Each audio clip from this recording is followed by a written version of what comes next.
Alright, the regular season has just ended. Time for me to make my October predictions. And it's especially hard to do this year with more teams than we have ever seen in a Major League postseason. As I usually do, I'll compare the teams hitting and pitching, home and away records for the wild card, and head-to-head records where possible. But I think I don't need to remind you that this has been a strange year, only a 60-game schedule facing a limited number of teams, so the numbers here can be very misleading. If you want to follow baseball around the world once the Major League season is over, hit the subscribe button. We've got baseball in Japan and Korea going until the end of November. Winter leagues will go on until early February, and that's about the time pitchers and catchers report. So baseball never really ends, not on this channel. Alright, now let's look at those postseason matchups, starting in the American League. First we've got the Rays and the Jays. Hitting is about the same for these teams. Rays have the better pitching. Head-to-head was won by the Rays 6-4. Rays will be playing at home where they've been tough this year. Jays were under 500 on the road. Looks like the Rays will take this one in a 2-game sweep. Yankees versus Indians. Indians will be playing at home where they were 18-12 this year. Yankees were 11-18 on the road. Indians have been much better lately, winning 8 of their last 10, while the Yankees have only won 4 of their last 10. Yankees offense was in the top 5 in scoring. Indians were in the bottom 5. Pitching favors the Indians, though. Team ERA ranked second in the league, while the Yankees ranked somewhere in the middle. This one looks like it'll go to the Indians. I'll say 2-1. Astros and Twins. Twins had the best home record in the league, and that's where they'll be playing. Astros had the second worst road record in the American League. Astros scored a few more runs, but allowed far more runs. I think this one won't be close. Twins for the sweep. Sox and A's. A's will be at home where they were 22-10. White Sox were a good road team, though, at 17-13. White Sox have struggled lately, losing 8 of their last 10. A's were 5-5 in that time. White Sox have the higher scoring offense, while pitching ranks about the same. I'm predicting an upset here. The Central was a tougher division than the West. Sox win the series in 3 very close games.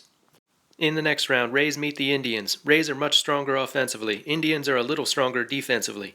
Indians will put up a fight, but the Rays will come out on top in 4. That leaves the Twins and White Sox, 2 good pitching teams. White Sox have the better hitting. 10 meetings between the 2 teams this year with an even 5 apiece. Twins played better towards the end of the season, and I'll use that as the tiebreaker. Twins in 5. So that sets up a Rays versus Twins ALCS. The 2 are very close, both offensively and defensively. The games will all be close, but I'm picking the Rays to win this one in 6. Over to the National League, Dodgers and Brewers. Dodgers won over 20 games at home. Brewers were under 500 on the road. Dodgers won more games than any other team and have won 8 of their last 10. Brewers finished with a losing record and are 5-5 in their last 10.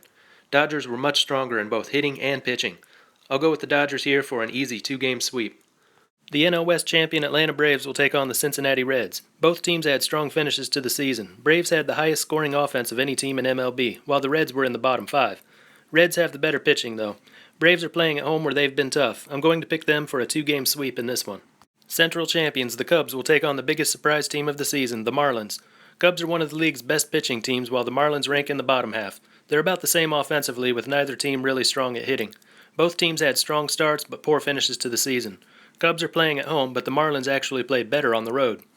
Still, the way they match up, it looks like the Cubs are a better team. 2-game sweep for the Cubs. Padres versus Cardinals. Pitching is nearly equal, small advantage to the Padres, but a big advantage to the Padres in offense. One of the league's top teams in runs scored, while the Cards were one of the worst. Cards are a decent road team, but the Padres have been really good at home. They'll win this one, 2-1. On to the division series. First up, Dodgers and Padres. Here it's tempting to pick an upset. We've seen the Dodgers disappoint in the postseason a number of times, and the Padres have good enough hitting to break any pitcher. But I'm going with the Dodgers in this one. These teams met 10 times this season, with the Dodgers winning 6. No home team here. The Dodgers do better away from home anyway, with the best road record in the league. Padres will manage a win, but the Dodgers will take the series in 4. That leaves the Cubs and the Braves. On paper, these 2 teams look about even. Braves are a better hitting team, but the Cubs have better pitching. The big difference is, as I said before, the Cubs did not finish strong, while the Braves did. I expect the Braves to take this one in 5.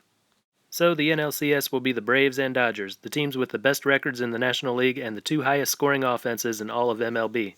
But pitching will make all the difference, and the Dodgers are way ahead in that category. They'll take this series in 6, and move on to the World Series. So I'm predicting a Rays-Dodgers World Series. Both teams have good hitting and pitching. They haven't seen each other this year and don't share a common opponent, so it's really hard to pick. I said this would be the Dodgers' year before the season ever started, and I'm going to stick with that. But the Rays will put up a fight. It'll go a full 7 games, and the Dodgers will come out on top, winning their first World Series in 32 years. And those are my picks. Let me know what you think down in the comments. Until next time, this is Baseball International. See ya.